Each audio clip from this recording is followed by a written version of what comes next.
Welcome to the Learning Pines YouTube. We hope this video helps. You start by powering the DSX-A415BT and switching it to Bluetooth mode.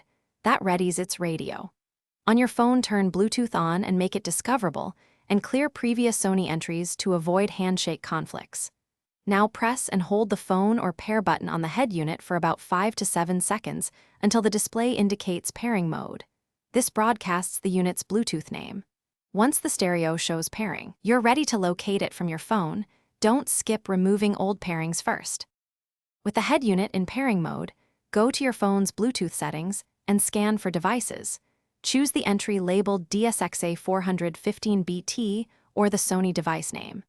If the phone requests a PIN, enter 0000 or 1234, and make sure you accept prompts to allow phonebook and media access so calls and audio work. Once you tap Connect, watch for a paired or connected message on both the phone and the stereo.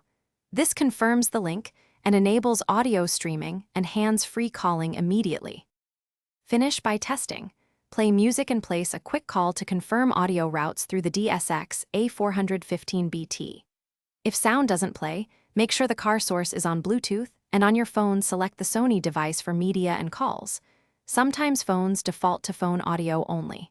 If pairing repeatedly fails, remove the device from both phone and stereo, restart both devices, then reinitiate pairing. That reset clears cached errors and usually resolves stubborn connection problems quickly. Thanks for watching. Consider subscribing if we helped you.